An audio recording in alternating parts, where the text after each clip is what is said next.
Hello मैं CUET PG forensic science aspirants welcome to our YouTube channel Diksha's learning lab और मैं हूं आपकी फोरेंसिक एजुकेटर दीक्षा शर्मा। तो बच्चों हम सीयूईटी पीजी फोरेंसिक साइंस 2026 के लिए रिवीजन कर रहे हैं। हमने ऑलरेडी 7 यूनिट्स अच्छे से रिवाइज कर लिए। अगर आपने वो वीडियोस नहीं देखी हैं तो जाके उन वीडियोस को देखो। जितने भी इंपॉर्टेंट एरियाज है उनको हमने कवर किया हुआ है रिविजन में। छोटी छोटी वीडियोज है, ज़्यादा टाइम नहीं लगेगा, सारी वीडियोज जरूर से देखना, मैंने अलग से प्लेलिस्ट बना दी है। आज इस वीडियो में हम यूनिट नंबर 8 जो है फोरेंसिक बायोलॉजी एंड सीरोलॉजी ये कवर कर रहे हैं। कई सारे टॉपिक्स हैं ह्यूमन एनाटॉमी, फिजियोलॉजी के, इसके बाद फिर बायोलॉजिकल फोरेंसिक बायोलॉजिकल साइंसेज या फिर सीरोलॉजी वाला पोर्शन इस पूरे के पूरे यूनिट में कवर होता है। तो ये सारी चीज़ें हम कवर करने वाले हैं ब्रीफ में, ठीक है। Yes, and before starting today's video आप सभी को याद दिला दूँ, वो सारे के सारे बच्चे जो 2026 में सीयूईटी पीजी का एग्जाम दे रहे हैं एंड एग्जाम क्रैक करना चाहते हैं, बहुत ही कम दिन बचे हैं। क्योंकि जो हमारा एग्जाम है वो 10th मार्च 10th मार्च 2026 को स्केड्यूल हो गया है। बहुत ही कम दिन बचे हैं। ऑलमोस्ट 18 डेज, अप्रोक्सीमेटली 18 डेज आपके पास बचे हैं। तो इन 18 डेज इसको अच्छे से यूटिलाइज करना है। क्रैश कोर्स अवेलेबल है, टेस्ट सीरीज कोर्स अवेलेबल है। अगर आपकी प्रिपरेशन ऑलरेडी हो गई है तो टेस्ट सीरीज कोर्स ज्वाइन कर लो। उसमें आपको 5000 प्लस एमसीक्यूज मिलने वाले हैं कंप्यूटर बेस्ड टेस्ट के फॉर्मेट में, जिसकी हेल्प से आपका एग्जाम के पहले ही बहुत ही अच्छे से प्रिपरेशन हो जाएगी। कंप्यूटर मोड में एग्जाम देने के लिए आप बिल्कुल रेडी हो जाओगे। इसके अलावा जो हमारा कंप्यूटर बेस्ड टेस्ट का जो स्टिमुलेशन है उसके साथ ही साथ आपको क्वेश्चन बैंक्स भी मिलेंगे, ठीक है। क्वेश्चन बैंक भी मिल रहा है, सारे के सारे यूनिट टेस्ट मिलेंगे, मॉक टेस्ट मिलेंगे, प्रीवियस या क्वेश्चन पेपर एंड एडिशनल हमारे टेस्ट सीरीज कोर्स में आपको रिवीजन नोट्स भी मिल रहे हैं। सो वो भी आप कवर कर सकते हो। सो सारी चीजें अवेलेबल है दीक्षा लर्निंग लैब एप्लीकेशन पे। एप्लीकेशन एंड कोर्स ज्वाइन करो, ठीक है। Let's start today's class with human anatomy physiology. So basically जो आपका अनाटॉमी फिजियोलॉजी है उसमें कई सारे बॉडी सिस्टम्स मेंशन है जहां से बहुत कम क्वेश्चंस आए हुए हैं। और ये जो आप ह्यूमन एनाटॉमी फिजियोलॉजी है आप ऑलरेडी पढ़ते हुए आ रहे हो, आपने अपने 10+2 में पढ़ी है, ग्रेजुएशन के फर्स्ट ईयर सेकेंड ईयर में आपने पढ़ी है, कुछ ना कुछ सिस्टम्स आपने पढ़े हुए हैं। तो ऑलरेडी आप इस चीज से फेमिलियर हो। हम सिर्फ और सिर्फ इंपॉर्टेंट चीजें ही इसमें डिस्कस करने वाले हैं, ठीक है। सो हमारा जो डाइजेस्टिव सिस्टम है ना, वो कैसा होता है, स्टार्ट होता है हमारे माउथ से, खत्म होता है एनिस पे, जिसको हम गैस्ट्रोइंटेस्टाइनल ट्रैक्ट बोलते हैं। इसके अलावा इसके बहुत सारे कंपोनेंट हैं, जैसे कि mouth, oesophagus, stomach, small intestine, large intestine and इसके साथ ही साथ liver, pancreas, bile etcetera etcetera. ये सारी चीजें इस गैस्ट्रो इंटेस्टाइनल का पार्ट होता है। और जो फूड मूव करता है, जिस मूवमेंट को हम पेरिस्टालिसिस बोलते हैं, peristalsis is a particular movement जिसमें जो भी आप चीजें खाते हो वो धीरे धीरे धीरे धीरे मूव कर रहा है, इस मूवमेंट को बोलते हैं। It is a wave like contraction, जिसकी वजह से धीरे धीरे फूड आगे मूव होता है। Small intestine, specifically ileum, is the primary site for nutrient absorption due to villi. So छोटे छोटे फिंगर लाइक स्ट्रक्चर्स होते हैं जिनको हम विलीज बोलते हैं। यहाँ से ही जब हमारा फूड ब्रेक डाउन होता है, इसका डाइजेशन होता है, तो यहाँ पे न्यूट्रिएंट का अब्जॉर्प्शन सबसे ज्यादा होता है, ठीक है। Alveoli are the functional unit of respiratory system. अब आप देखो, रेस्पिरेटरी सिस्टम बेसिकली हमारे लंग्स ही रेस्पिरेटरी सिस्टम का मेन ऑर्गन होते हैं। एक पेयर ऑफ लंग हमारी बॉडी में प्रेजेंट होता है, मतलब एक लंग प्रेजेंट होता है। इसके अंदर छोटे छोटे छोटे छोटे पाउचेस होते हैं जहाँ पे गैसियस एक्सचेंज होता है, जिसको हम एल्वियोली बोलते हैं। इसी वजह से हम एल्वियोली को फंक्शनल यूनिट बोल रहे हैं, क्योंकि यहाँ पे ही गैसेस एक्सचेंज हो रहा है। Where gas exchange occurs via simple diffusion. So किस मेथड की हेल्प से गैस का एक्सचेंज हो रहा है? सो सिंपल डिफ्यूजन मेथड से एक्सचेंज हो रहा है। डिफ्यूजन बेसिकली जिस भी प्लेस पे ज्यादा कॉन्सेंट्रेशन है उधर वो गैस मूव करने लगती है, ठीक है। लाइक हायर लोअर कॉन्सेंट्रेशन से हायर कॉन्सेंट्रेशन की साइड पे एंड हायर कॉन्सेंट्रेशन से लोअर कॉन्सेंट्रेशन की साइड में, दिस इज डिफ्यूजन, ठीक है। एक एक्टिव डिफ्यूजन होता है, एक पैसिव डिफ्यूजन होता है। इसमें ज्यादा और स्ट्रेस की जरूरत नहीं है। External respiration occurs in the lung, internal respiration occurs in cellular, like at the cellular level. जो गैसेस एक्सचेंज है, देखो respiration is different. Basically respiration में एटीपी का जनरेशन हम देखते हैं, एटीपी जनरेट हो रही है। Gases exchange is known as breathing, हम गैस को एक्सचेंज कर रहे हैं। अब ये जो कार्बन डाइऑक्साइड है हमने हमारी बॉडी से निकाल दी, जो ऑक्सीजन है वो हमने हमारी बॉडी में हमने ले ली। ये ब्लड के साथ क्या होता है, कंबाइन होता है, बेसिकली हीमोग्लोबिन कैरी करता है ऑक्सीजन को हमारी पूरी की पूरी बॉडी में, फिर ये हार्ट की हेल्प से सप्लाई होता है। अब सारी के सारे सेल्स में ये ऑक्सीजन जा रहा है। अब ये जो ऑक्सीजन है ये क्या करता है, सेल्यूलर लेवल पे रेस्पिरेशन में हमारी हेल्प करता है। ऑक्सीजन की रिक्वायरमेंट होती है for all the metabolic processes and जो रेस्पिरेशन होता है ना। सो एक तो रेस्पिरेशन होता है एरोबिक रेस्पिरेशन, दूसरा होता है एनएरोबिक रेस्पिरेशन। एरोबिक और एनएरोबिक रेस्पिरेशन, ठीक है। सो एरोबिक रेस्पिरेशन मतलब ऑक्सीजन के प्रेजेंस में प्लस O2 लिख देती हूँ। एनएरोबिक मतलब माइनस O2 ऑक्सीजन के एब्सेंस में। अब ये जो ऑक्सीजन के एब्सेंस में ये सिर्फ और सिर्फ लोअर ऑर्गेनिज्म बैक्टीरियाज में आपको देखने को मिलेगा, जिस प्रोसेस को हम बोलते हैं फर्मेंटेशन। इसमें ऑलमोस्ट अराउंड 2 एटीपी जेनरेट इसमें ऑलमोस्ट 2 एटीपी जेनरेट होते हैं, which is very low. Complete respiration भी नहीं हो रहा है और इस प्रोसेस को हम फर्मेंटेशन बोलते हैं। अल्कोहल का जो फॉर्मेशन होता है, अल्कोहल का फॉर्मेशन वो इसी एनारोबिक फर्मेंटेशन की प्रोसेस से होता है। अब बात करेंगे एरोबिक रेस्पिरेशन की, जो हमारी बॉडी के अंदर हो रही है। सेल्स के पास ऑक्सीजन है, ऑक्सीजन के प्रेजेंस में जब ये न्यूट्रिएंट का ब्रेक डाउन होता है वो एनर्जी में कन्वर्ट होता है, ठीक है। इसके लिए एक बहुत इंपॉर्टेंट प्रोसेस होती है ग्लाइकोलाइसिस, ठीक है। ग्लाइकोलाइसिस में क्या होता है, ग्लाइकोलाइसिस और ग्लाइकोलाइसिस। लाइसिस का मतलब होता है ब्रेक डाउन, ग्लाइको का मतलब होता है हमारी बॉडी में जो ग्लूकोज है, बेसिकली जो शुगर है। आप जो कार्बोहाइड्रेट रिच फूड खाते हो, this is nothing but sugar. इसका ही ब्रेक डाउन होता है, वो ग्लूकोज में सिंप्लीफाई होता है and glucose again further break down होता है। एंड एरोबिक रेस्पिरेशन में I guess around 38 ATPs, I am not sure at this point क्योंकि मुझे ढंग से याद नहीं आ रहा है। It's around I guess 38 ATPs, not just in glycolysis. Glycolysis के बाद और भी क्रेब साइकिल और डिफरेंट साइकिल्स हमारी बॉडी में चल रहे होते हैं, प्लांट पे भी चल रहे होते हैं।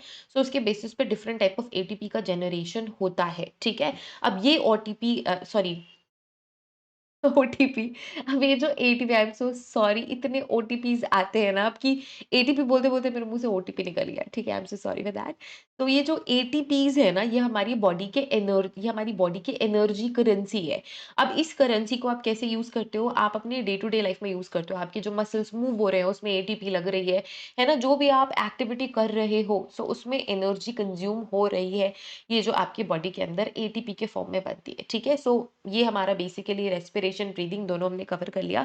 सर्कुलेटरी सिस्टम मैंने क्या बोला, ये जो हमने गैसेस एक्सचेंज करा है, ऑक्सीजन किससे जाके कंबाइन होगी, हीमोग्लोबिन से जाके कंबाइन होगी। एंड बच्चों जो ऑक्सीजन है वो हीमोग्लोबिन कैरी करता है। हीमोग्लोबिन में दो चेन्स होते हैं, अल्फा अल्फा चेन एंड बेटा चेन और बीटा चेन। तो ये दोनों दो दो ऑक्सीजन के मॉलिक्यूल्स कैरी करता है। सो कलेक्टिवली एक हीमोग्लोबिन का मॉलिक्यूल 4 ऑक्सीजन के मॉलिक्यूल्स को कैरी करता है। This is very important. अगर यहाँ से क्वेश्चन आया तो अब आपको समझ में आ गया है कि कितने मॉलिक्यूल्स ऑक्सीजन के कैरी होते हैं, ठीक है। तो हमारी रेड ब्लड सेल है आरबीसी, उसके अंदर हीमोग्लोबिन नाम का प्रोटीन होता है। This is protein, haemoglobin protein है।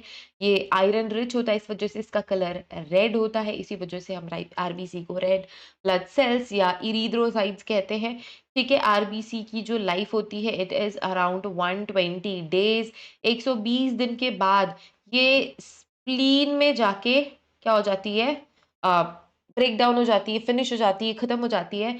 अब देखो जो आरबीसी उसमें हीमोग्लोबिन है, तो आरबीसी तो टूट गई, ठीक है, फिनिश हो गई आरबीसी। ऐसे शेप की होती है आरबीसी। तो इसमें से जो हीमोग्लोबिन का मॉलिक्यूल है वो भी डिस्ट्रॉय नहीं हो रहा है, आरबीसी डिस्ट्रॉय हो रही है पर हीमोग्लोबिन डिस्ट्रॉय नहीं हो रहा है। ये हीमोग्लोबिन वापस से जाएगा बोन मैरो के पास, बोन मैरो के पास, और एक नए आरबीसी में इंटीग्रेट हो जाएगा, ठीक है। ये सारी इंफॉर्मेशन बहुत इंपॉर्टेंट है, याद रखना। Okay, yes. सो जो हीमोग्लोबिन है वो कैरी करता है ऑक्सीजन, और ऑक्सीजन को कैरी करने के बाद की जो हमारा ब्लड है, राइट।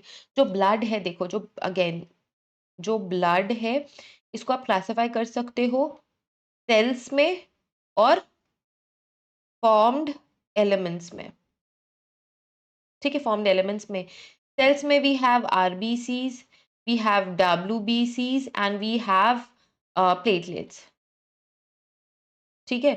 फॉर्म्ड एलिमेंट्स में प्रोटीन्स, ठीक है, प्रोटीन्स, न्यूट्रिएंट्स, ओके। प्रोटीन्स में भी एल्ब्यूमिन वगैरह होता है, इसमें होता है फिर basic nutrient, okay. Plasma etcetera etcetera ये कलेक्टिवली मिलके ब्लड का फॉर्मेशन करते हैं। And WBC white blood cells होती है, ये न्यूक्लिएटेड होती है, इनमें सेल्स, इन सेल्स में न्यूक्लियस प्रेजेंट होता है, ठीक है। आरबीसी भी सेल है but it is non nucleated, इसमें कोई भी न्यूक्लियस प्रेजेंट नहीं है, न्यूक्लियस नहीं है मतलब डीएनए नहीं होगा। जो डब्ल्यूबीसीज होती है इनकी जितनी भी सेल्स होती हैं ये न्यूक्लिएटेड होती है और इनसे ही आप डीएनए एक्सट्रैक्ट करते हो। जब अगर हमने ब्लड सैंपल लिया है तो हम ब्लड से डीएनए डब्ल्यूबीसी से एक्सट्रैक्ट करेंगे। प्लेटलेट्स हमारी हेल्प करती हैं कोई भी चोट लगी है उसमें ब्लड की क्लॉटिंग करने के लिए, ठीक है। ब्लड क्लॉटिंग फैक्टर आप बोल सकते हो इनको, राइट। तो ये जो ब्लड है ये पंप होता है with the help of heart. Heart हमारा एक ऐसा सिस्टम है जो ब्लड को पंप करने का काम करता है थ्रू आउट द बॉडी, ठीक है। सो इसको हम बोलते हैं सर्क्यूलेटरी सिस्टम। हमारे बॉडी का जो सर्क्यूलेटरी सिस्टम होता है बच्चों वो क्लोज होता है। क्लोज मतलब जो डीऑक्सीजनेटेड ब्लड है वो सेपरेटली रन हो रहा है, जो ऑक्सीजनेटेड ब्लड है वो सेपरेटली रन हो रहा है। ओपन सिस्टम उनमें बोलते हैं जिनमें ऑक्सीजनेटेड डीऑक्सीजनेटेड ब्लड सारा उसमें मिक्स है, ठीक है। Pulmonary artery is the only artery carrying deoxygenated blood, very important याद रखना। एक एस ए नोड होता है जिसको हम साइनो आर्टरियल नोड कहते हैं। It is the natural pacemaker of the heart. Pacemaker क्या होता है, यहाँ से ही इलेक्ट्रिकल एनर्जी जनरेट होती है। चलो ठीक है, लेट्स मेक अ हार्ट। इधर कहीं कॉर्नर में एस ए नोड होता है, यहाँ से इलेक्ट्रिकल एनर्जी जनरेट होती है और यहाँ पे होता है पुरकिंजे फाइबर जो पूरे हार्ट में फैले होते हैं। ये जो इलेक्ट्रिकल एनर्जी है एस ए नोड जिसको हम पेस मेकर बोलते हैं, ओके। सो इस पेस मेकर से इलेक्ट्रिकल एनर्जी पुरकिंजे फाइबर की हेल्प से पूरे हार्ट में फैलती है। धड़कन की शुरुआत होती है, हार्ट बीट की शुरुआत होती है। जो लब डब साउंड है वो कॉन्ट्रैक्शन और रिलैक्सेशन की वजह से, लाइक जो हमारा हार्ट पंप हो रहा है वो कॉन्ट्रैक्शन रिलैक्सेशन से हो रहा है। और जो साउंड होता है, जो धड़कन का साउंड होता है लब डब, वो बाइकैस्पिड वॉल्व्स और ट्राइकैस्पिड वॉल्व्स के ओपन एंड क्लोज होने से होता है, ठीक है। याद आ गया, ओके। नेक्स्ट आगे बढ़ते हैं। Okay, it is located in the right atrium, ठीक है। ऊपर वाले पोर्शंस को आर्टरियम्स बोलते हैं, नीचे वाले पोर्शंस को वेंट्रिकल्स बोलते हैं। टोटल 4 चेंबर्स होते हैं हमारे हार्ट के अंदर। तो ये एस ए नोड कहाँ पे लोकेटेड है, it is located at the right atrium, ठीक है। इस साइड मैंने बनाया है क्योंकि जब आप देखोगे तो आपका राइट हैंड साइड इस साइड आएगा, ठीक है। Then we have nervous system, it is very important. और इसके जो फंक्शनल यूनिट होते हैं वो न्यूरॉन्स होते हैं। जो भी ब्रेन हमारी बॉडी को कंट्रोल कर रहा है वो न्यूरॉन्स की हेल्प से और हमारे नर्वस सिस्टम की हेल्प से कर रहा है। We have 2 types of system nervous system में भी। एक को हम बोलते हैं सेंट्रल नर्वस सिस्टम जिसमें ब्रेन एंड स्पाइनल कॉर्ड आएगा सेंट्रल एक्सिस में, इस वजह से सेंट्रल नर्वस सिस्टम। फिर होता है PNS, that is peripheral nervous system. Central axis के साइड में जितने भी नर्व्स, आपके स्पाइनल कॉर्ड से जितने भी नर्व्स निकल रहे हैं वो सारे पेरिफेरल नर्वस सिस्टम का पार्ट होते हैं। इनके फंक्शनल यूनिट्स हैं न्यूरॉन। ये सारे के सारे सिग्नल्स को ट्रांसमिट करते हैं with the help of neuro. एक बहुत ही कॉमन न्यूरो होता है एसिटाइलकोलिन। जो भी न्यूरॉन्स होते हैं वो हमारे लाइक एरिया जो भी सेंसेशनल एरियाज होते हैं, फिर लेट्स से अगर मैं किसी चीज को टच करती हूँ तो वहां के जो न्यूरॉन्स है वो मेरे ब्रेन तक इंफॉर्मेशन पहुंचाते हैं, ब्रेन से रिस्पॉन्सेज आते हैं। बहुत ही क्विक होता है ये कि हम रियलाइज ही नहीं करते, विद इन नो टाइम ये तुरंत के तुरंत रिस्पॉन्सेज आते हैं with the help of these neurons. और एक और चीज होती है रिफ्लेक्स एक्शन, ठीक है।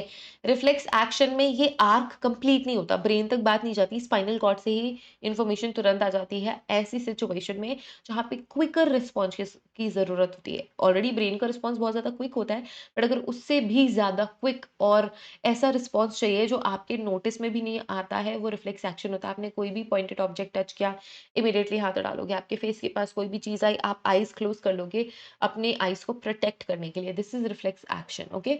माइलिन शीट न्यूरॉन्स में प्रेजेंट होती है। It acts as a insulator to increase the speed of electrical impulses along the axon. तो देखो न्यूरॉन का डायग्राम कुछ इस तरीके से होता है,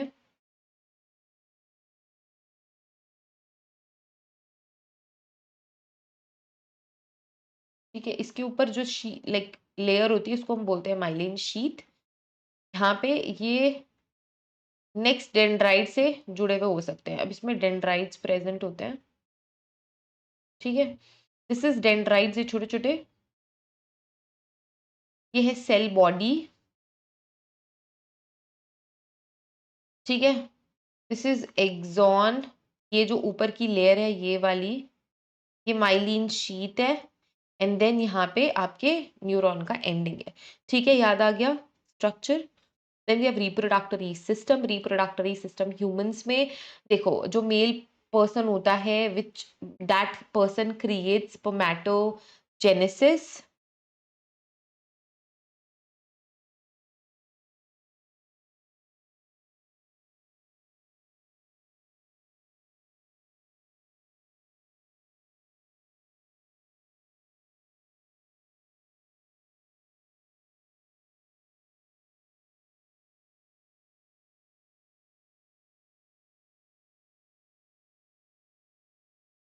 okay, next we have is reproductory system.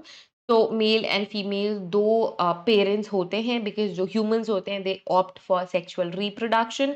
तो ए सेक्सुअल रिप्रोडक्शन एक और पार्ट होता है जिसमें एक ही पेरेंट ही नेक्स्ट जनरेशन क्रिएट कर रहा है, बट ह्यूमंस में वी हैव टू इंडिविजुअल्स। सो कौन कौन से इंपॉर्टेंट गैमीट्स हैं ये देख लो। स्पर्मेटोजेनेसिस की हेल्प पे स्पर्मेटोजोआ सेल्स जनरेट होती है एंड इन फीमेल्स जो ओवरी होती है वो एग सेल्स का फॉर्मेशन करती है। ठीक है, fertilization typically occurs in the fallopian tube ampulla region में। ठीक है, सो गैमीट्स का फॉर्मेशन होता है। ठीक है, सो जो गैमीट्स होते हैं ना वो ह्यूमंस में क्या होते हैं? स्पर्म सेल्स और एग सेल्स। ठीक है, ये फर्टिलाइज होते हैं, फ्यूज होते हैं और ज़ाइगोट का फॉर्मेशन करते हैं। ज़ाइगोट 2n है, ये सिंगल n होते हैं एंड देन फर्टिलाइजेशन के बाद नेक्स्ट जनरेशन का जो भी ऑर्गेनिज्म है वो बनना शुरू हो जाता है। ठीक है, ओके।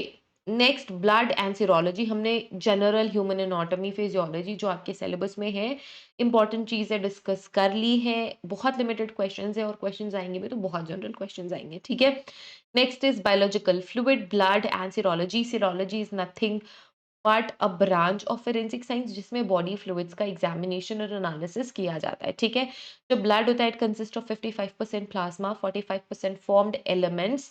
तो आरबीसी, डब्ल्यूबीसी, प्लेटलेट्स, मैंने थोड़े देर पहले ही ये क्लासिफिकेशन आपको बताया है। आरबीसीज को हम बोलते हैं erythrocytes. It lacks a nucleus in human. Leucocytes में ह्यूमन होता है and this contains nuclear DNA. Benzidine test primary test होता है, ब्लड को पर्पल ब्लू कलर में कन्वर्ट करता है, जिसकी हेल्प से हम ये समझते हैं कि हाँ जो आपको रेड स्पॉट मिला है वो ब्लड ही है। This is a primary test. अब हम इसे यूज भी नहीं करते क्योंकि ये जो बेंजीडीन है इसके डेरिवेटिव्स हैं वो कार्सिनोजेनिक होते हैं। Kastle Meyer test very common, very famous, ये भी एक प्राइमरी इंडिकेशन है ब्लड का।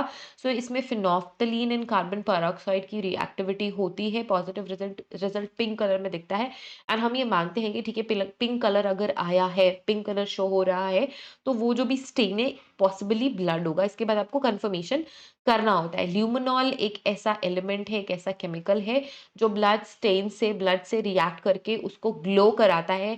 डार्क बैकग्राउंड में ग्लो की हेल्प से आप ये आइडेंटिफाई कर लेते हो कि यहाँ पे ब्लड प्रेजेंट था। It produces chemiluminescence blue glow and जो इसकी सेंसिटिविटी होती है बहुत ज़्यादा हाई होती है। ट्रेस ब्लड स्टेन्स को भी ये आइडेंटिफाई कर लेता है। क्लीन ब्लड स्टेन्स के साथ भी ये रिएक्ट करता है और ग्लो के साथ ये दिखाता है कि हाँ इस एरिया पे कभी ना कभी ब्लड प्रेजेंट था। Okay, next we have Teichmann's test और टाकायामा टेस्ट। ये दो डिफरेंट टेस्ट है। ये कन्फर्मेटरी नेचर के टेस्ट है। इसमें क्रिस्टल्स, हीमोग्लोबिन के क्रिस्टल्स बनते हैं जिससे ये कंफर्म हो जाता है कि जो भी आपको क्राइम सीन से स्टेन मिला है वो ब्लड ही है। ठीक है, so Teichmann test is a microcrystalline test that forms a haematin crystal. जो हीमोग्लोबिन के क्रिस्टल्स हैं वो, सो ये रोम्बिक शेप के क्रिस्टल्स बनते हैं और ब्राउन कलर के क्रिस्टल्स बनते हैं। बहुत ज्यादा इंपॉर्टेंट।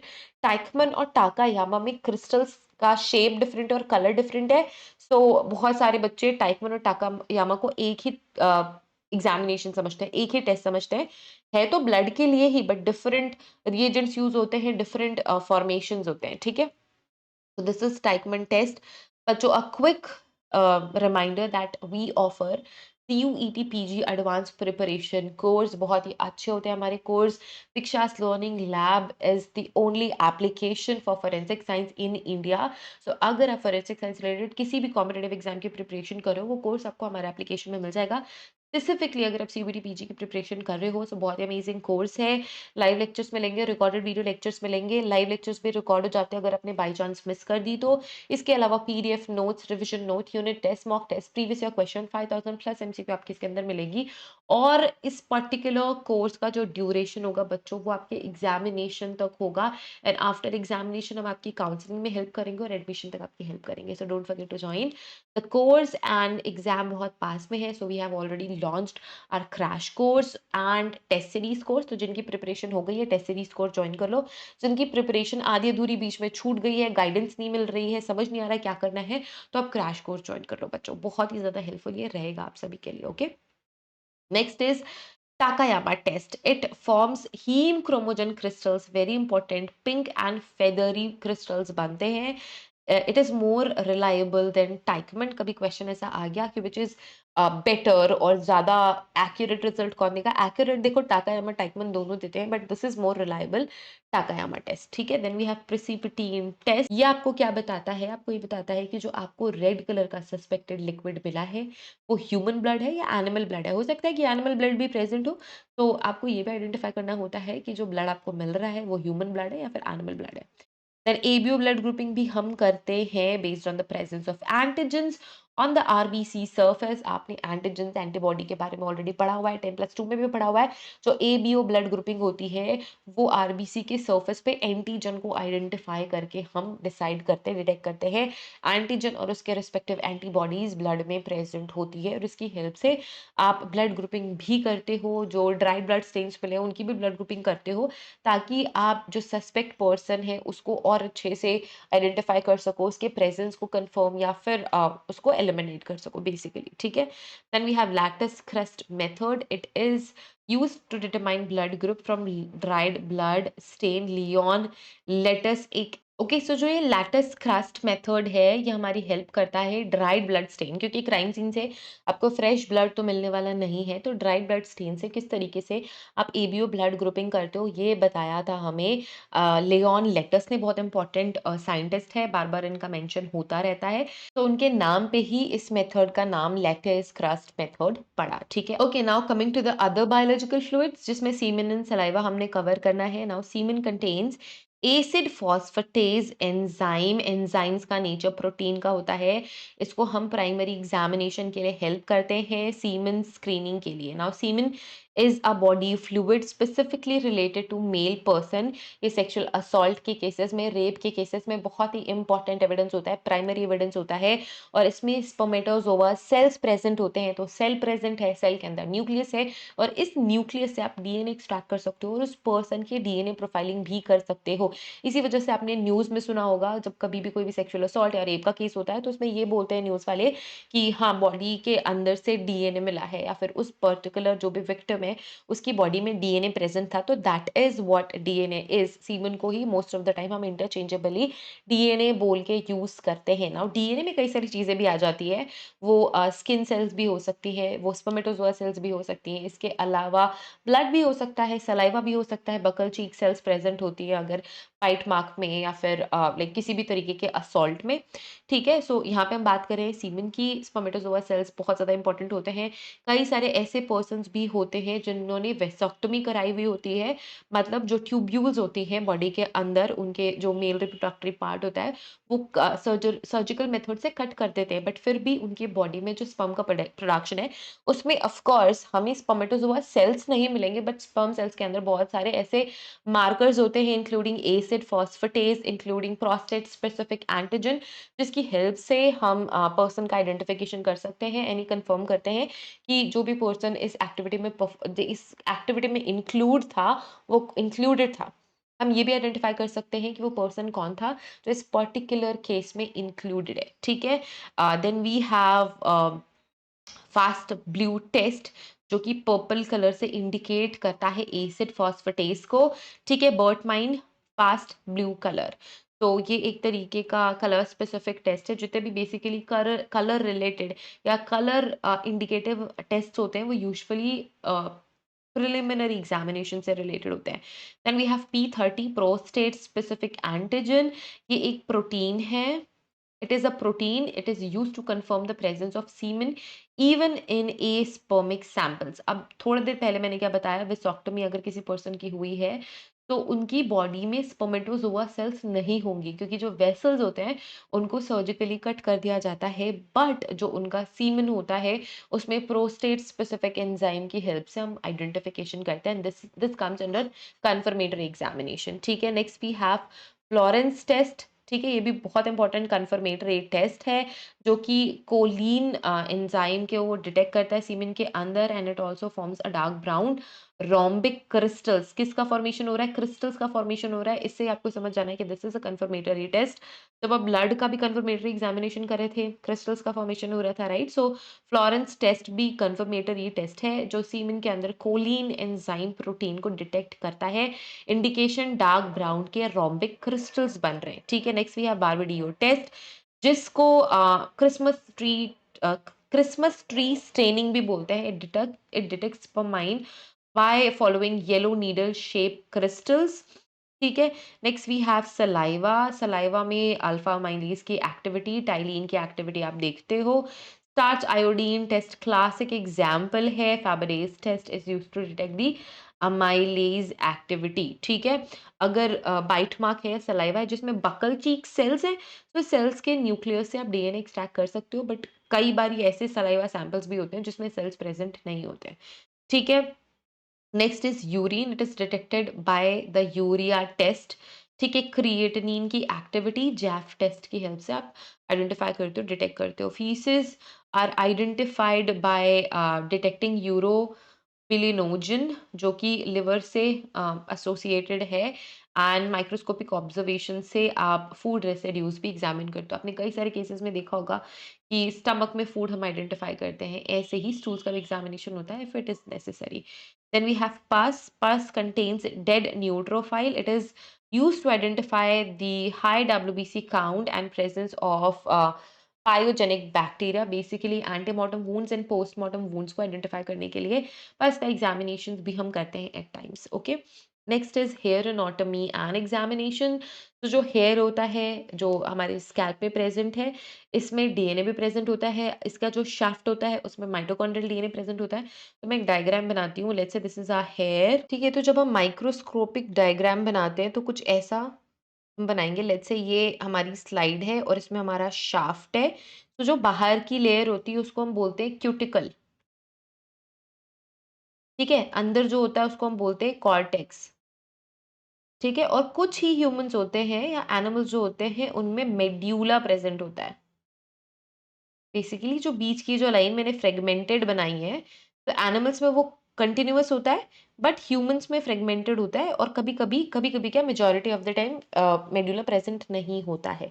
ओके, सो ऐसा माइक्रोस्कोपिक एग्जामिनेशन के समय हमें हेयर देखने को मिलता है, एंड हेयर शाफ्ट से आप माइटोकॉन्ड्रियल डीएनए एक्सट्रैक्ट कर सकते हो। 3 लेयर्स आर देयर जिसको हम बोलते हैं क्यूटिकल जो होता है outer, cortex middle, and medulla को हम सेंटर बोलते हैं।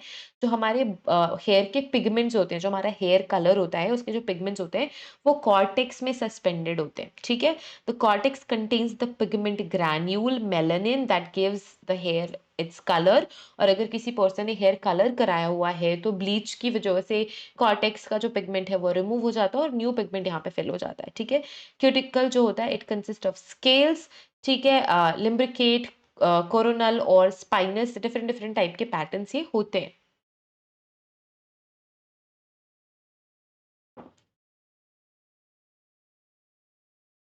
ओके, जो ह्यूमंस होते हैं उनमें सिर्फ और सिर्फ इम्ब्रिकेट स्केल्स प्रेजेंट होते हैं। इसके बाद आता है मेड्यूलरी इंडेक्स। जो मेड्यूलरी इंडेक्स होता है ये रेशियो होता है मेड्यूला का डायोमीटर और हेयर का जो डायमीटर होता है उसका।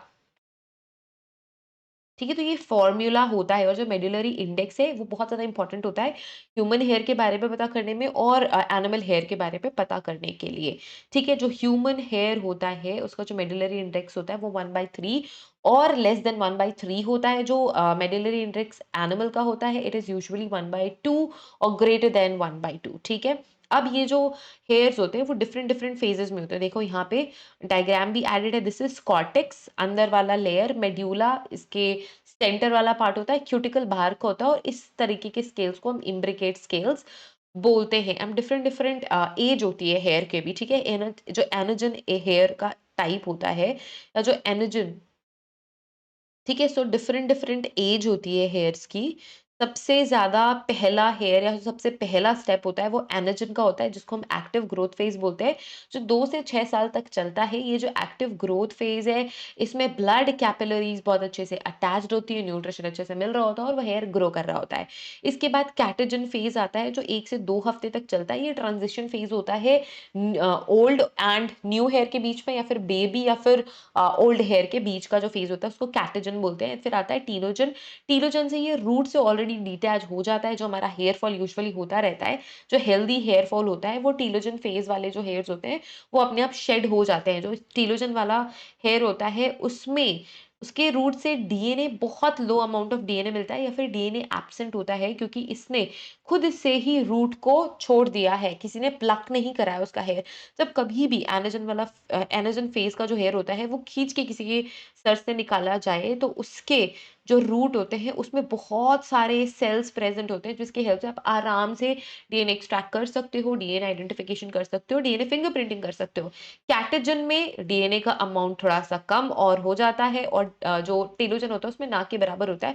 सो टेलोजन वाला जो हेयर का फेज होता है उसमें मोस्टली हम डिपेंडेंट होते हैं हमारे माइटोकॉन्ड्रियल डीएनए पे। जैसे ही ये हेयर बाहर शेड हुआ, बाहर गया, यहाँ से वापस से नया हेयर जनरेट होना शुरू होता है, अगेन एनाजन। तो ये एक तरीके का साइकिल है, ठीक है, जो चलता रहता है।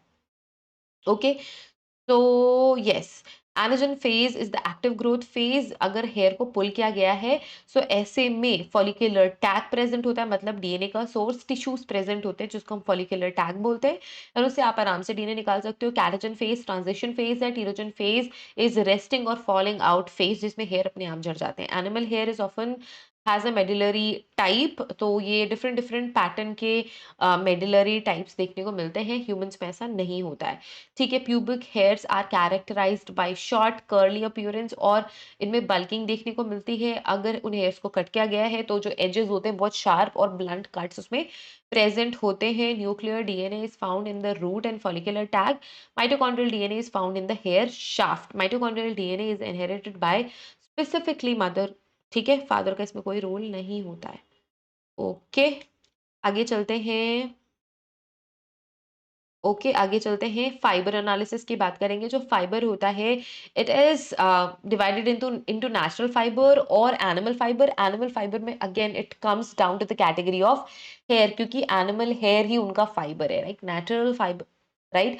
सो natural fibers are subdivided into plant cellulose base, animal protein base and mineral. जो कॉटन होता है, it is a plant fibre which is characterised under a microscope, जिसको ट्विस्टेड रिबन हम बोलते हैं। बिल्कुल रिबन ट्विस्ट हुई है, ऐसा माइक्रोस्कोपिक। इलेक्ट्रॉन माइक्रोस्कोप का जब आप डायग्राम देखोगे कॉटन फाइबर का, बिल्कुल ट्विस्टेड रिबन जैसा वो दिखता है, ठीक है। So it is a characteristic feature for cotton fibres.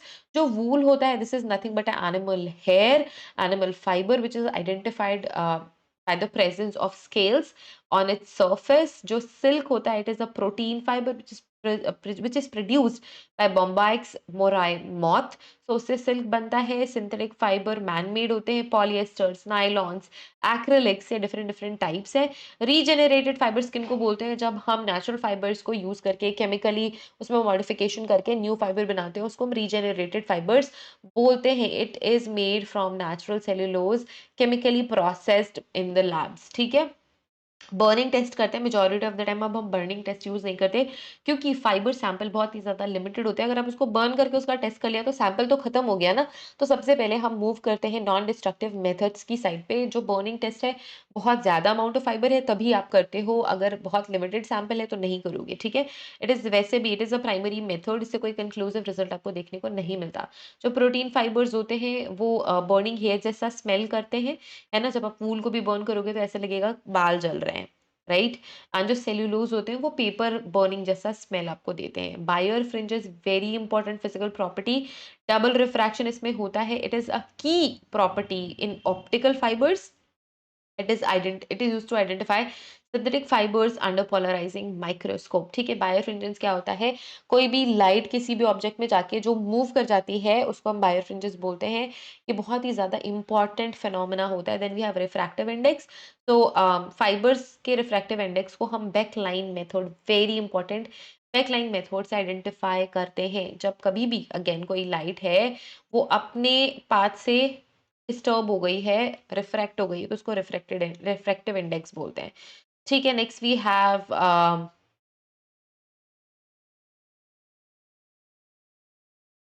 next we have Delustrands. It is like titanium dioxide is added in the synthetic fiber to reduce shine and to appear as a dark spot under the microscope. ठीक है, so ये सारे examination point of view है। Botanical evidences पे आ जाओ, diatom study पे आ जाओ। देखो जो बोटानिकल एविडेंस है मेजरली ये पोलन्स से क्वेश्चन आते हैं और डायटम से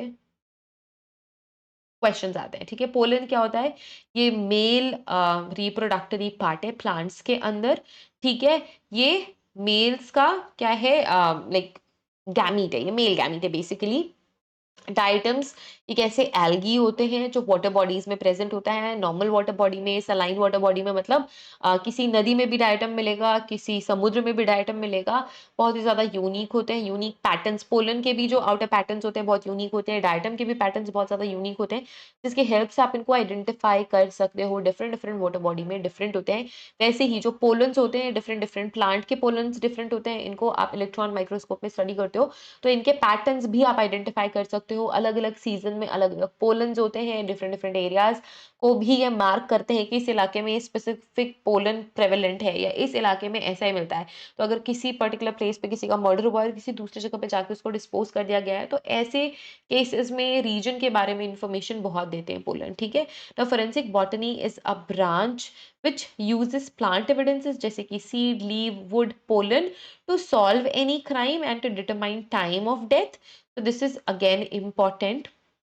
Diatoms are microscopic unicellular algae with a cell wall made up of silica, जिसको हम फ्रस्ट्यूल कहते हैं। ठीक है, सिलिका की आउटर कवरिंग होती है सोप केस जैसा, इनका स्ट्रक्चर होता है। दो बॉक्सेस बंद है ऐसा दिखता है और अंदर में डायटम प्रेजेंट होता है। सिलिका की कवरिंग होती है जिसे हम बोलते हैं फ्रस्ट्यूल।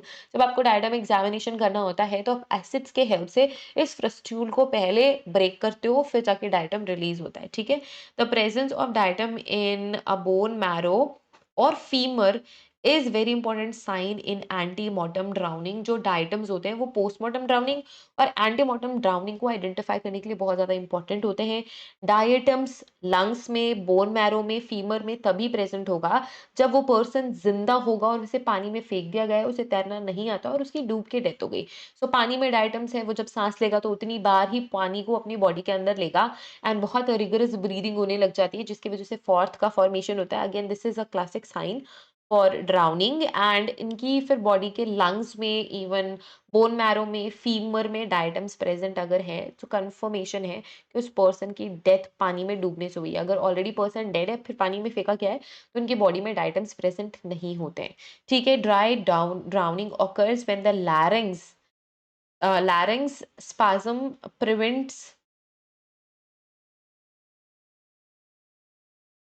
Next is dry drowning. अब ड्राई ड्राउनिंग क्या होती है? जब हमारा जो लैरिंग्स होता है वो प्रिवेंट करता है वाटर को लंग्स में जाने के लिए और डायटम्स को लंग्स में जाने के लिए, उसको ड्राई ड्राउनिंग बोलते हैं। बट ड्राउनिंग होती है, डायटम्स प्रेजेंट रहेंगे बॉडी में। ठीक है, डायटम्स एग्जामिनेशन के लिए बहुत ही क्लासिक मेथड है एग्जामिनेशन का, acid digestion method. Acid digestion क्यों? जो सिलिका की फ्रस्ट्यूल है उसको डाइजेस्ट करना पड़ेगा, ब्रेक ओपन करना पड़ेगा। सो नाइट्रिक एसिड हम यूज करते हैं, डायटम्स फ्री होते हैं, फिर हम उसका माइक्रोस्कोपिक एग्जामिनेशन करते हैं। नाउ पोलन ग्रेन्स का जब एग्जामिनेशन करेंगे, पोलन्स पे जब फोकस करेंगे तो इसकी स्पेसिफिक स्टडी होती है जिसको हम पैलिनोलॉजी कहते हैं। It is nothing but the scientific study of pollen grains. जो पोलन्स होते हैं बहुत ही ज्यादा रेजिस्टेंट होते हैं। क्यों रेजिस्टेंट होते हैं? क्योंकि इनमें प्रेजेंट होता है स्पोरोपोलिनीन। आपने क्लास 12th में पढ़ा है कि जो स्पोरोपोलिनीन है one of the toughest material present on earth. तो जो पोलन ग्रेन्स होते हैं उनका जो ऊपर का सरफेस होता है जिसको एक्साइन बोलते हैं, अंदर इंटाइन होता है, जो ऊपर एक्साइन होता है उसमें स्पोरोपोलिनिन होती है एंड वो कभी भी ब्रेक नहीं होती, चाहे कितना भी हाई टेम्परेचर हो, चाहे कैसा भी इन्वायरमेंट हो। एसिडिक इन्वायरमेंट में भी भी ये जल्दी से ब्रेक ओपन नहीं होती है और इसी वजह से पोलन कई सालों तक, कई 100 सालों तक एज़ इट इज़ रह सकते हैं और आपको क्राइम सॉल्व करने में हेल्प करते हैं। ठीक है? तो pollen rain and pollen fingerprint is a specific area that can link a suspect to a crime scene, so उसको हम पोलन फिंगरप्रिंट बोलते हैं। यूनिक होते हैं pollen grains towards particular area. ठीक है? Dendrochronology is a particular science जिसमें आप ग्रोथ रिंग्स देख के उस पर्टिकुलर ट्री की एजिंग पता करते हो। ठीक है? ज़ाइलम सेल्स जो होती हैं वो बहुत बल्क होती है वुड में, उनका अरेंजमेंट देख के आप स्पीशीज़ आइडेंटिफिकेशन कर सकते हो। 11th point and then we have softwood comes from gymnosperms जैसे कि पाइन। It lacks vessels. जो हार्डवुड होता है इट कम्स फ्रॉम एंजियोस्पर्म्स जैसे कि ओक और it contains vessels. Limnology is the study of fresh water ecosystem. ये भी हम समटाइम्स ड्राउनिंग की जब इन्वेस्टिगेशन करते हैं तो यूज करते हैं।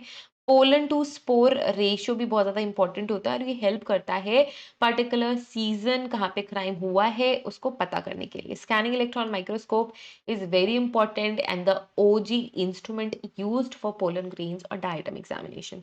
ठीक है, next is DNA and DNA polymorphism. तो जो डीएनए है वी ऑल नो इसका फुल फॉर्म होता है डीऑक्सी राइबोन्यूक्लिक एसिड। ठीक है, डबल स्टैंडर्ड हेलिकल स्ट्रक्चर होता है। It is developed by Watson and Crick around 1953।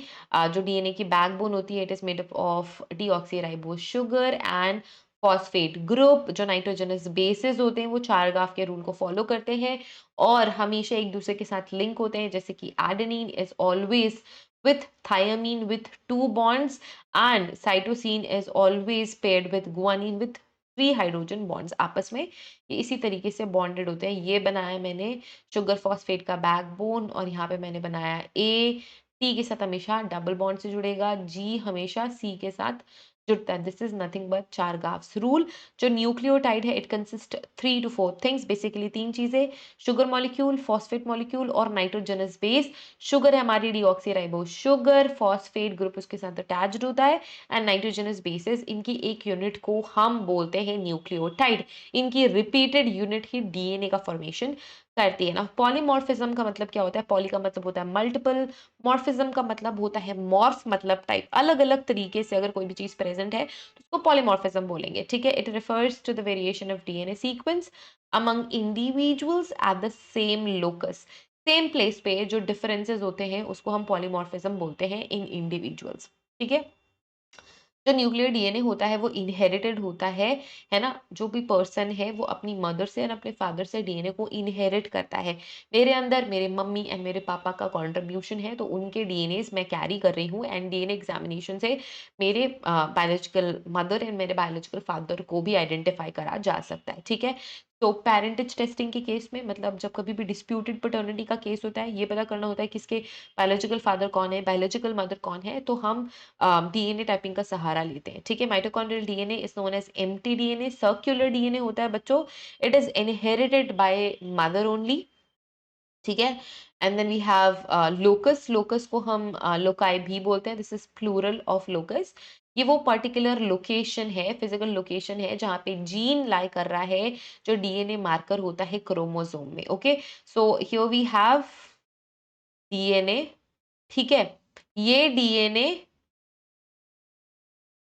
जो क्रोमैटिन होता है वो आपके क्रोमोसोम में इस तरीके से बिल्कुल कंबाइंड होता है। ठीक है, कंबाइन होता है। बीट्स इन द स्ट्रिंग वाला जो डायग्राम हमने पढ़ा है। ठीक है, अब इसके स्पेसिफिक प्लेस को हम बोलते हैं लोकस जहाँ पे जीन प्रेजेंट होता है। तो gene is presented, gene is located, presented नहीं बोलना चाहिए, gene is located in DNA and DNA is compactly packed in chromosomes. ठीक है, जो एलील्स होते हैं these are nothing but multiple expression of the gene, है ना। जीन का एक्सप्रेशन है, डीएनए सीक्वेंस का स्पेसिफिक लोकस पे एक्सप्रेशन है। देन एक्सॉन्स, एक्सॉन्स क्या है? ये कोडिंग रीजन्स होते हैं हमारे डीएनए में। जो इंट्रॉन्स होते हैं ये नॉन कोडिंग रीजन्स है। इंट्रॉन्स का कोई काम नहीं होता। एक्सॉन्स ही हमारी बॉडी के हर एक चीज को क्रिएट कर रहे हैं, हैंडल कर रहे हैं। ठीक है, वीएनटीआर क्या होता है? इसका फुल फॉर्म होता है variable number of tandem repeats. ये लॉन्ग रिपीट्स होते हैं, these are the long repeating sequences. कौन से सीक्वेंसेस? जो ATGC का जो सीक्वेंस होता है ना हमारे डीएनए में, इस सीक्वेंस का रिपीट होता है बहुत-बहुत प्लेसेस पे, जिसको हम वीएनटीआर कहते हैं, variable number of tandem repeats. In repeats की हेल्प से आप आइडेंटिफाई करते हो उस पर्सन को, उसके पेरेंट्स को भी आइडेंटिफाई कर सकते हो। And this technique is used in RFLP, that is restriction fragment length polymorphism. RFLP ऐसी टेक्निक है जिसमें हम एक पर्टिकुलर डीएनए को क्या करते हैं, आइडेंटिफाई करते हैं, कट करते हैं और उनके रिपीट्स को आइडेंटिफाई करते हैं और उसका एग्जामिनेशन करते हैं basically. Then we have STR, short tandem repeat. STR बहुत ही ज़्यादा अमेजिंग होता है बायोलॉजिकल फादर को आइडेंटिफाई करने के लिए। This is nothing but short tandem repeat. ये शॉर्ट सीक्वेंसेस होते हैं, 2 से 6 बेस पेयर्स के सिर्फ होते हैं। एंड ये मॉडर्न पीसीआर मतलब पॉलीमरेज चेन रिएक्शन में डीएनए प्रोफाइलिंग के लिए यूज करे जा रहे हैं। ठीक है। आरएफएलपी और पीसीआर क्या है? देखो, RFLP is restriction fragment length polymorphism. So जो डीएनए फिंगरप्रिंटिंग है वो किसने आइडेंटिफाई करी थी, किसने लाइक किसने डेवलप करी थी? तो वो थे सर एलेक जैफरे। ठीक है। इन्होंने डीएनए प्रोफाइलिंग सबसे पहले डेवलप करा। डीएनए फिंगरप्रिंटिंग की टेक्निक हमें दी around 1984। Of course forensic purposes के लिए सर एलेक जेफरी ने डेवलप नहीं करा था, वो अपनी जेनेटिक स्टडी कर रहे थे उस समय। उन्होंने डीएनए फिंगरप्रिंटिंग डेवलप करा और फिर उसको हमने फोरेंसिक्स में यूज करा। ठीक है। रिस्ट्रिक्शन फ्रेगमेंट लेंथ पॉलीमॉर्फिज्म में क्या होता है? जो लार्ज अमाउंट ऑफ डीएनए है उसको हम छोटे-छोटे पीसेस में कट कर लेते हैं। कट करने के लिए हमें रिस्ट्रिक्शन एंजाइम की ज़रूरत होती है, जिसे हम बोलते हैं मॉलिक्यूलर सिज़र। इससे हम डीएनए को कट करते हैं। अब छोटे-छोटे डीएनएज़ को आपको सेपरेट करना पड़ेगा, तो आप कैसे सेपरेट करोगे? इलेक्ट्रोफोरेसिस की हेल्प से आप इसे सेपरेट करोगे। जब ये सेपरेट हो जाएँगे, तब आप इनका एग्ज़ामिनेशन करते हो। ठीक है? सदर्न ब्लॉटिंग इस टेक्निक को हम बोलते हैं, जिसमें जो आरएफएलपी मतलब रिस्ट्रिक्शन फ्रेगमेंट्स है, छोटे-छोटे डीएनए के फ्रेगमेंट्स हैं, उनको हम जेल या नायलॉन मेम्ब्रेन में सेपरेट कर लेते हैं, फिर एग्जामिन करते हैं। Now PCR is nothing but polymerase chain reaction, DNA amplification की टेक्निक है। जो भी सीक्वेंस आप इसको दोगे, उसको मल्टीपल फॉर्म्स में ये जनरेट करके देगा as it is. It is developed by Kary Mullis around 1983। Very important. Kary Mullis very important, examiner का favourite spot. Sir Alex Jeffrey very favourite of examiner. So यहाँ से क्वेश्चंस फ्रीक्वेंटली आए हैं, future में भी आएंगे। PCR allows amplification of minute और degraded DNA samples. ठीक है। सो ये 3 स्टेप्स फॉलो करता है। पहला स्टेप होता है डीनेचुरेशन का। जो आपने डीएनए सैंपल दिया है, उसके जो 2 डिफरेंट स्ट्रैंड्स है वो सेपरेट हो जाएंगे। अब हमें पता है कि इसमें जो बेस पेयर्स हैं वो कॉम्प्लीमेंट्री होते हैं, तो एक नया फिर इसमें नया स्ट्रैंड जनरेट हो जाता है। सो सबसे पहला होता है डीनेचुरेशन का 94 डिग्रीज के अराउंड। अरे 49 लिख दिया। 94 डिग्री सेंटीग्रेड के अराउंड टेम्परेचर, इस पीसीआर मशीन में टेम्परेचर कम होता है, ज़्यादा होता है, कम होता है, ज़्यादा होता है, जिसकी हेल्प से पूरी की पूरी प्रोसेस होती है। सबसे पहले डीनेचुरेशन होता है, जिसमें जो डीएनए स्ट्रैंड है वो अलग हो जाते हैं। इसके बाद अनीलिंग होती है। देखो, जो पीसीआर होता है उसमें हमारे पास कौन-कौन सी चीज़ों की ज़रूरत होती है? पीएच मेंटेन करने के लिए बफर। ठीक है। इसके अलावा हमारे पास डीएनटीपीज़ होते हैं। ठीक है। प्राइमर्स होते हैं। ठीक है। और हमारे न्यूक्लियोटाइड्स। ठीक है, न्यूक्लियोटाइड्स। तो जब डीएनए सेपरेट होंगे, उनको रीड करेंगे और जो प्राइमर होते हैं, एक फॉरवर्ड प्राइमर होता है और एक बैकवर्ड प्राइमर होता है। तो ये दोनों प्राइमर्स रीड करते हैं कि कौन-कौन से लाइक न्यूक्लिक एसिड्स, कौन-कौन से नाइट्रोजनस बेसेस, न्यूक्लिक एसिड नहीं बोलेंगे, न्यूक्लिक एसिड तो डीएनए, आरएनए है, सॉरी फॉर दैट। तो जो न्यूक्लिक एसिड है आपका, जो डीएनए है, उसमें नाइट्रोजनस बेसेस के सीक्वेंसेस को रीड करके, फिर ये डीएनटीपीज़ की हेल्प से जो न्यूक्लियोटाइड्स आपके सैंपल में प्रेज़ेंट है, उसको फिट करके एक नया स्ट्रैंड क्रिएट करता है। इसके बाद जो अनीलिंग, इस प्रोसेस को अनीलिंग बोलते हैं, जब दूसरा रीड कर रहा है, दूसरे स्ट्रैंड के लिए रीडिंग चल रही है एंड जो डीएनटीपीज़ हैं, जो न्यूक्लियोटाइड्स प्राइमर्स हैं, वो काम करके नया स्ट्रैंड बना रहे हैं। इसके बाद ये कौन से टेम्परेचर पे होता है? 50 से 65 डिग्री सेंटीग्रेड के अराउंड होता है। एक्सटेंशन की जो प्रोसेस होती है, वो 72 डिग्रीज़ के अराउंड होती है। फिर उसके बाद ये लेंथ प्रॉपर क्रिएट हो जाता है। ठीक है, जिसको एक्सटेंशन बोलते हैं। Taq polymerase is very important.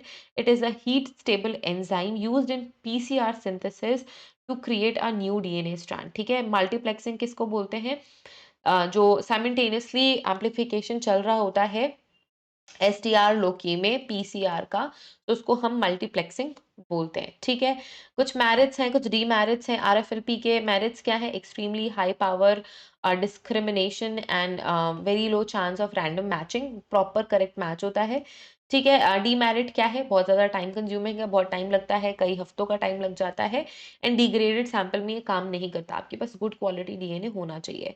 Then we have PCR, ये बहुत ज़्यादा फास्ट है, बहुत स्मॉल डीएनए पे भी वर्क करता है, नैनोग्राम्स ऑफ डीएनए भी अगर आपको मिल रहा है तो बढ़िया काम करेगा। डीमेरिट क्या है कि हाईली ससेप्टेबल है कंटामिनेशन के लिए, ठीक है। अगर कंटामिनेशन है तो शटर पीक्स आएँगे, अनवांटेड पीक्स आएँगे, ठीक है। Then we have capillary electrophoresis, ये वो मेथड है जिसकी हेल्प से हम डीएनए को सेपरेट एंड डिटेक्ट कर रहे हैं एसटीआर एग्जामिनेशन के लिए, एसटीआर फ्रेगमेंट्स हम इसको बोलते हैं। Next important point is codies, that is combined DNA index system.